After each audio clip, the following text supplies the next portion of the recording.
first contained a large cluster of dots that were all bundled together. The second consisted of just 2 dots, which were a little ways off and separated from the others. While this might not sound like much, once you know the context behind these dots, the whole thing becomes extremely disturbing. This was especially true for police, who upon seeing this not only knew exactly what had happened, but realized that the person responsible had been hiding in plain sight.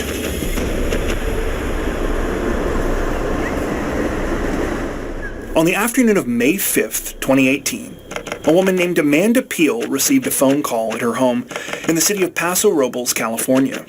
The call was from a family friend who asked Amanda if she had heard from her 62-year-old mother, Nancy Woodrum. The friend was wondering because she and Nancy were supposed to have plans together that morning, but Nancy had never shown up. Amanda said that she hadn't spoken to her mom that day, but she would try to get in contact with her. Already, this was pretty unusual for Nancy. She wasn't the forgetful type, and she certainly wouldn't have intentionally stood her friend up either. At first, Amanda tried not to worry herself, but when her own repeated calls and texts to her mother went unanswered, she decided that she needed to check in to make sure that everything was okay. That's when she and her husband Aaron hopped into their truck and made the short drive to Nancy's house. Nancy owned a sprawling piece of land in Paso Robles, one that was in a rural part of the county several miles outside of the main downtown area. The property covered many acres and had several different things on it, including a large main house, some outbuildings, and a stable where Nancy kept her horses. It also featured a small one-bedroom cottage. It was this cottage where Amanda and Aaron immediately went after they arrived that afternoon, because this is where Nancy actually lived. She used the main house as a vacation rental property, which she called Paradise Ranch. According to an old online rental profile for the property that we came across during our research, Paradise Ranch featured 8 bedrooms and 7 bathrooms and could sleep up to 24 guests. Based on the few photos available, the place looks quite nice and is pretty massive. Anyway, when Amanda and Aaron walked over to Nancy's cottage, it initially looked like she might be home. Both of her vehicles were parked outside, the sliding glass door to the little cottage was open, and inside the lights and TV were on. But when Amanda called out for her mother, she got no response. As she and Aaron ventured in a little more, they quickly spotted a number of Nancy's personal items. Her car keys, purse, wallet, iPhone, iPad, and other valuables were all still there. So was a specific pair of shoes that the 62-year-old rarely left home without. She was nowhere to be found, though. The first real sign of something out of place was when Amanda noticed a dark stain on the floor. Initially, she tried to convince herself that this was just spilled wine. After all, there was an open bottle in the kitchen when they first came in. However, this explanation completely went out the window when the couple stepped into Nancy's bedroom. Not only were there more stains in here on the carpet, there were spots on Nancy's nightstand, her pillows, and on the walls. There was no denying it. What they were looking at was blood. That's when Amanda and Aaron called 911. When detectives from the San Luis Obispo County Sheriff's Office arrived, they immediately cordoned off Nancy's cottage. While it still wasn't clear exactly what was going on, they didn't want anyone else touching anything inside in case this turned out to be something serious. At the same time, officers began spreading out looking for any sign of the missing 62-year-old. They had their work cut out for them.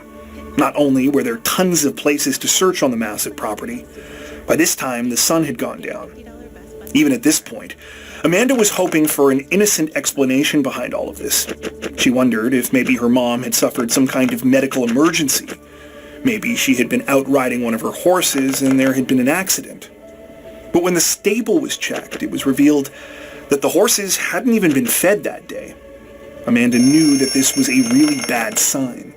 Nancy loved her animals and never would have left them like that. As hours passed, more alarming details were uncovered. There were tire tracks in the dirt outside of the cottage, ones that didn't belong to either of Nancy's vehicles. They looked like they had been left by some kind of pickup truck. In the bedroom of the cottage, it was also clear that someone had stripped and taken the sheets from the 62-year-old's bed. The most disturbing clue found by far, though, was a decorative pillow that was lying on the bed. This was one of the few pillows that were found with blood evidence on them at the scene. However, this one in particular stood out. That's because when police took a closer look, they realized that a handprint had been left behind in the blood. With this, it was looking more and more like Nancy had been the victim of some sort of violent crime. Specifically, that she had been attacked and taken from her home against her will. This theory would be all but confirmed just a short time later, when detectives got a call from some of the officers who had gone out searching the local area. They had found something that made it very clear that Nancy Woodrum was in serious danger.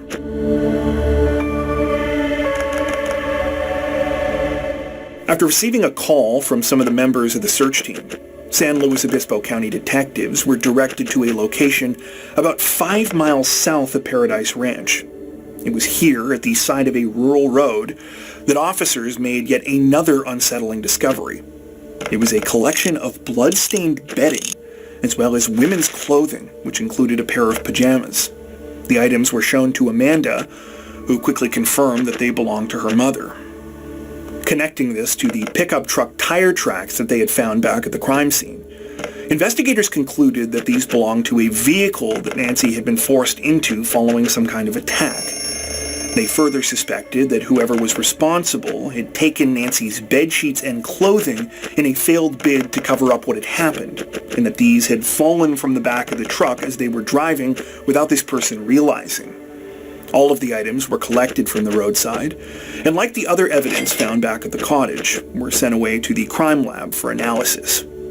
Now almost certain that Nancy had been kidnapped, detectives knew that they were in a race against the clock. A ton more resources were brought in to both aid and expand the search effort, including additional ground crews, canine officers, and a California Highway Patrol helicopter.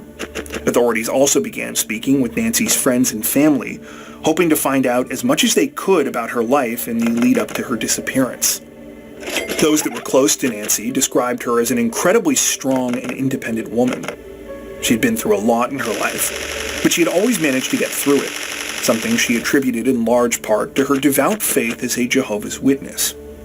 In addition to being a proud mother and grandmother, Nancy had a reputation for being an incredibly hard worker. She had been involved in the beauty industry since the late 1990s and had become a popular hairstylist in the area, eventually going on to open her own salon. It was located in downtown Paso Robles, and Nancy ran it with her daughter. Of course, this wasn't the only business that Nancy ran. On top of this, she had Paradise Ranch. From the sounds of it and the reports we came across, the vacation rental business had started as a sort of part-time thing. However, it eventually became a 24/7 job in and of itself. After Nancy's husband Robert passed away in 2012, she had moved into the cottage on the property and began scaling up the amount of guests she took. As you might imagine, this was a huge amount of work, especially because Nancy ran everything single-handedly. She maintained the property, meticulously staged the house, and took care of anything her guests needed. It was a real passion project, something that she had really put her heart into. Even so, friends and family members said that eventually the stress of doing all of this had caught up with Nancy. She was getting older, and she wanted to prioritize spending more time with her family, particularly her grandkids. After a lot of thought, she had decided to sell Paradise Ranch and begin the next chapter of her life. This had all happened fairly recently. Nancy had found a buyer, and a deal had been made. At the time she went missing, she was only waiting on a couple of last-minute inspections to clear on some renovations she'd made to the property. While all of this information was helpful in terms of providing insight, unfortunately, it didn't give authorities much in the way of an explanation about what had happened to Nancy. As far as anyone knew, the 62-year-old didn't have any enemies, nor could anyone think of a reason someone would want to harm her. With each passing second, the situation was becoming more and more dire. As it happened, though, detectives were about to be presented with a literal busload of potential suspects. Right, number two. You are struggling, there's no two ways about that. You were all over the place. I think that I can push myself harder. I do. I don't think I've done 110%. Sometimes I overthink things. I get very upset. It was now just after midnight on May 6th, meaning that the investigation had officially entered its second day. San Luis Obispo County Police were still busy scouring the scene for clues, taking pictures of anything that might be of interest, when something completely unexpected happened. A bus full of people pulled onto the property. The bus had 20 people on it, all of whom turned out to be registered guests at Paradise Ranch. They had rented the place for the weekend because they were attending a wedding and were returning for the night after the reception had finished. Unfortunately for them, they were all now persons of interest in a kidnapping investigation. They were quickly separated so that each of them could be questioned individually. During these interviews, almost everyone told detectives the same thing. They had arrived at Paradise Ranch on the evening of May 4th. Nancy checked them in around 6 p.m., after which they went to a rehearsal dinner for the wedding at a winery just down the road. The dinner ended around 10 p.m., and when the group got back, most of them were pretty tired. They decided to call it a night, splitting off to their respective rooms. The next morning, everyone headed out again to attend the actual wedding. That being said, you may have noticed that I said almost everyone told detectives the same thing. That's because one of the interviews was very different. It was with a guest named David. Unlike all of the others in the group, David said that he'd never gone to the rehearsal dinner. In fact, he stated that he'd had a conversation with Nancy at her cottage after everyone else had left. Understandably, this was a pretty big deal. By now, investigators knew that Nancy had texted her daughter Amanda around 7:30 p.m. on the night of May 4th. This suggested that she had been perfectly fine after her guests had left for the winery. However, this was the last time anyone had heard from Nancy, so it was conceivable that whatever had happened had taken place before the guests had gotten back from the rehearsal dinner. David said that he had nothing to do with the disappearance, but since he was also the only person who claimed to have stayed behind, he had obviously just become the number one suspect. Detectives would continue looking into David for the next several days. During this time, they uncovered a few more important pieces of evidence. The first bit of evidence came when detectives received the results of the blood analysis from the crime lab. Unfortunately, all of the blood at the scene belonged to Nancy, though it wasn't all bad news. When tests were conducted on the decorative pillow with the handprint on it, a touch DNA profile was able to be extracted. It belonged to an unknown male. Understandably, a warrant was obtained for David's DNA, but he turned out not to be a match. Around the same time, police were also shown a photo from David's wife. It turned out that he had been at the rehearsal dinner after all. Weirdly, none of the sources we came across had any information about why David claimed he wasn't there. Our best guess is that he was either drunk from the wedding or extremely nervous when he was initially interviewed and he just made some stuff up. Also, just a heads up, David is not this guy's real name. His identity was never given in reports because obviously he turned out to be innocent. In fact, ironically, David would go from being the primary suspect to the only person who was 100% ruled out because of the last new piece of evidence the police found. When authorities looked at the call log from Nancy Woodrum's landline, the records revealed that someone had attempted to phone 911 from inside her cottage at 12:17 a.m. on May 5th. Eerily, that call had never actually connected and had been manually ended before it reached emergency responders. Investigators theorized that this was Nancy trying to call for help and that her attacker had hung up the phone. With this new timeline, the crime had happened after the wedding guests had returned from the rehearsal dinner, meaning that any one of them could have theoretically been involved. Well, again, except for David. Detectives had gone from having 20 suspects to having one suspect to going back to 19 suspects. Needless to say, this was already frustrating, but the situation was about to get even worse. At the same time that this was happening, the search effort was also having issues. Initially, there had been a bunch of potentially promising leads.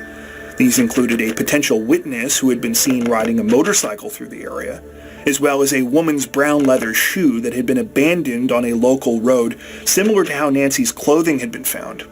However, none of these amounted to anything. Despite this, investigators would continue to press on, and before long, would turn their attention to a new group of suspects.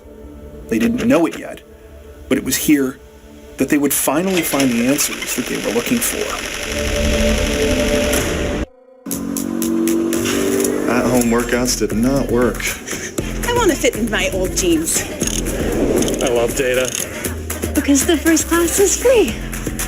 Every reason is the right reason to Orange Theory. Book your free class today. Chill. That feeling you get when you're on budget and on Cloud 9. Let Chill become your everyday state of mind. Tap to start your journey to a more chill financial reality. These are Ed Words of Wisdom by Edward Jones. After spending a good chunk of time focusing on the wedding guests, San Luis Obispo County detectives decided that they needed to move on. They couldn't say for sure that none of these people were involved in Nancy's disappearance, but it was clear that their current approach was getting them nowhere.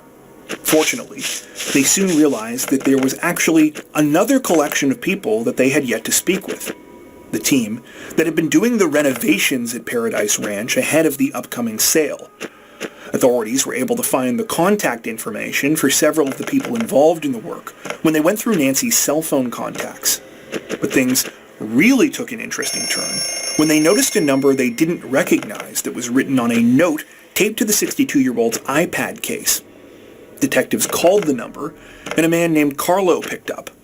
He turned out to be one of the people who had worked on the renovation team. Specifically, he had been in charge of painting a large deck at the main house. When detectives explained why they were calling, Carlo was eager to help. He remembered Nancy and said that she had been very kind to him. She had fed him lunch both days that he was at the job site, and the two of them had discussed the Bible. In fact, Carlos said that Nancy had pretty much gotten along with everyone on the construction team. There was one notable exception, though, his boss, who also happened to be the lead contractor in charge of the project. Carlo described his boss as having anger issues and said that in the 2 days he'd been at the property, he had seen heated arguments between him and Nancy. It turned out he wasn't the only one. After speaking with Carlo, detectives talked to multiple others on the renovation team who backed up what he was saying. So did Amanda and Aaron, who offered further information. Amanda said that Nancy and the lead contractor had been fighting over money a lot in the lead up to her disappearance. She wasn't sure exactly how much the dispute was over, but it was at least $10,000.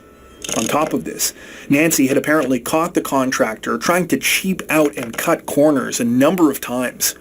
This had resulted in screaming matches, some of which Amanda had directly witnessed. When authorities looked up the contractor's name, they encountered yet another red flag. It turned out this man had an extensive criminal history. With that, he was brought in for questioning. During the interview, the contractor admitted that he and Nancy had their fair share of disagreements about the renovations, but he was adamant that he had nothing to do with her going missing. Detectives had their doubts about whether the man was telling the truth. However, he voluntarily submitted his DNA for testing when asked. When it was compared to the touch DNA from the pillow, it was found not to be a match. At this point, police were truly out of ideas. They had plenty of suspicions, sure, but it seemed like everywhere they looked, they hit a dead end. Worse still, they were no closer to finding Nancy Woodrum. As days turned to weeks, and finally into months, an overwhelming sense of dread gripped all of those touched by the case. The more time that passed, the more intense this feeling became. However, Nancy's friends and family never gave up. Flyers were handed out and put up everywhere that they could think of. A Crime Stoppers reward that started at $1,000 went to $2,500, then $7,500, and finally $10,000 as they continued to raise money to try and obtain any new information. Seeing this dedication, San Luis Obispo County investigators were inspired to push even harder, looking for anything that might lead to a breakthrough. Eventually, one member of the team came across something that looked like it could be promising. It was a technique called geofencing. If you watch a lot of crime stuff or you're pretty tech-savvy, you might already know where I'm going with this. But just in case you don't, I'll give a brief and very basic rundown of what this term means. Geofencing is a technique where you use location-based technologies like GPS to set up a virtual perimeter around a real-world geographic area. Essentially, you create a defined space that you want to look at, which you then digitally fence in. You could do this for any number of reasons. For example, if you're into home automation and stuff like that, maybe you set up a geofence around your home that keeps track of the smart lock on your front door and sends a text to your phone every time it's opened. Of course, another thing you could do, and the thing that police were particularly interested in doing in this case, is that you could collect all of the cell phone data from within your defined geofence area. That would tell you everyone who was in your specific area within a specific time. Now, geofence warrants had first started being used in 2016, but in 2018 they still weren't that common, and not that many people knew about them.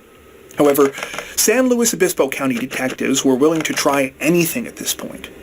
The investigators applied for a warrant covering the area around the main house on Paradise Ranch and the cottage where Nancy lived. The time was from late on the night of May 4th, leading into the early morning of May 5th. Basically, authorities wanted the period when Nancy had tried to make her 911 call with a healthy buffer on either side. That geofence warrant was granted, and in the fall of 2018, detectives received the data, which in this case was provided by Google. When they looked at it, they couldn't believe what they saw. The geofence area showed nearly 24 cell phones were present at the time that Nancy had tried to call 911 on her landline. The vast majority of these cell phones were clustered in the main house and belonged to the 20 wedding guests. However, there were 2 lone devices that were off in the small cottage. One of them belonged to Nancy Woodrum. The other was a number that police also recognized. It was the same one that they had found taped to Nancy's iPad case months ago. It belonged to Carlo, the painter that had talked about how amazing and kind Nancy was. Understandably, this revelation was a huge blow to everyone involved in the investigation.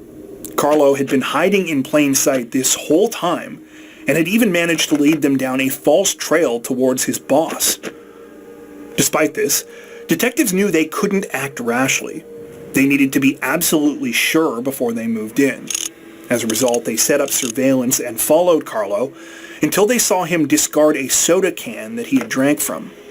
This was collected and tested against the touch DNA on the decorative pillow. Sure enough, it was a match. On December 18th, 2018, Carlo, whose full name is Carlo Alberto Fuentes Flores, was brought in for questioning. For the first 2 hours of the conversation, Carlo denied any wrongdoing, saying that he had nothing to do with anything related to Nancy's disappearance. Eventually, though, he cracked. Break free with the new Opera GX, the browser that puts you in control, with a brand new design that frees up even more pixels for personalization and an inventory of features to up your game at every level. Like GX Control to help rein in your According to one detective's recollection, which we came across multiple times in our research, there was one comment in particular that seemed to be the breaking point. It was when one of the officers in the room said, quote, "Carlo, you're not here because we think things. You're here because we know things." What he said next was absolutely chilling. Carlo admitted that late on May 4th, he was on his way home after having some drinks in Paso Robles when he remembered that he had left one of his painting ladders at Paradise Ranch. He said he decided to drive in his pickup truck to go and get it, but when he arrived, something came over him. Instead of simply grabbing the ladder and leaving, Carlo walked over to Nancy's small cottage. Disturbingly, he knew his way around the place because she had been nice enough to let him use her bathroom while he had been helping with the renovations. When Carlo got to the cottage, he found the sliding glass door unlocked. He went inside, knowing that Nancy would be alone. As soon as Nancy saw Carlo, she understandably freaked out and tried to call 911.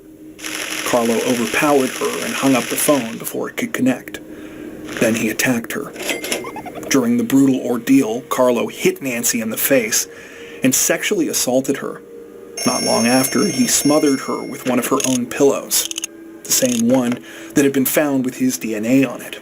He left behind the bloody handprint in the process. Once Nancy was dead, Carlo dragged her body out to his pickup truck, along with the bedding, pajamas, and other items of clothing. He admitted that some of these had flown out of the back of his truck when he started driving. He kept going until he arrived in a secluded area of the Carrizo Plain, a large grassland area that San Luis Obispo County is known for.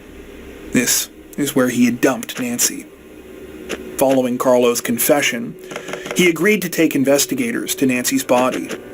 Her mostly skeletonized remains were recovered near a small collection of rocks off of a lonely section of Highway 58, about 100 yards from the road. After bringing police to the location, Carlo reportedly dropped down to his knees and sobbed for several minutes. Despite Carlo's apparent remorse for what he had done, he never did provide investigators with a reason for his actions. They had their own theory, though. A search of Carlo's phone later revealed a trove of searches for, let's say, adult content. This content apparently featured a lot of older women, some of whom resembled Nancy. Authorities speculated that when Carlo worked at Nancy's house and she was nice to him, he took this as a sign that she was romantically interested in him. For some warped reason, he mistook her interest in discussing the Bible as flirting and developed an obsession. Carlo was charged with first-degree murder with aggravating charges for sexual assault and residential burglary. Because of this, the situation started out as a death penalty case, though this was taken off the table, at least in part because Carlo agreed to plead guilty. In January of 2022, Carlo Alberto Fuentes Flores waived his right to a jury trial and was sentenced to life in prison without the possibility of parole.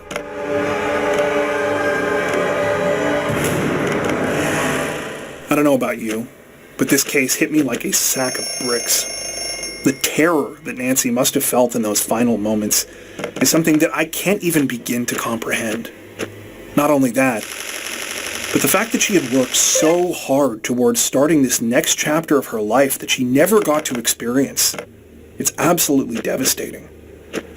Of course, this case is also notable for another reason, and that's the way that it was finally solved. You see, geofencing is actually a pretty controversial topic within legal circles these days. As I mentioned earlier, when law enforcement first started using geofencing in the United States in 2016, it was a pretty small thing. But over the last couple of years, the technique has exploded in popularity. Just to give you an idea, in 2018, when this case happened, Google reported that it received 982 geofence warrants. By 2020, that number had jumped to 11,554.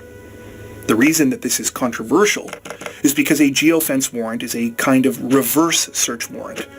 Whereas traditional search warrants target a specific individual or entity, as we saw in this case, reverse warrants like ones used for geofencing can be used to identify suspects themselves, even if authorities don't really know what they're looking for. For this reason, it's been argued that techniques like this are a violation of the Fourth Amendment to the U.S. Constitution, which prohibits unreasonable searches and seizures. For what it's worth, it seems like technology companies are increasingly siding with this interpretation, with Google announcing toward the end of last year that it would no longer be supplying this kind of data to authorities if they can prevent it. Personally, I'm split on the issue. I can definitely see the utility of it, but I also absolutely understand the privacy concerns and the ways that this could be abused. I'm genuinely interested to hear all of your thoughts about this, so be sure to let us know in the comments section below. Anyway, after Carlo was sentenced, Nancy Woodrum's family and friends held a memorial for her at a local winery. Hundreds gathered to celebrate her life and to give her the loving send-off that she deserved. Before we wrap up, we'd like to take a second to give a huge shout out to everyone who has made it this far into the video. Seriously, thank you so much for watching. If you found today's upload interesting and informative, we'd be honored if you consider liking and subscribing, as well as hitting the notification bell and selecting all notifications to stay up to date with our latest releases. If you're looking for additional ways to help support the channel, we'd love to have you join us over on Patreon. Patrons get ad-free and early access to all of our content, as well as 4 additional stories per week for each of our Crimes of the Week and Crimes of the Week International videos. You can learn more at patreon.com/crimezone,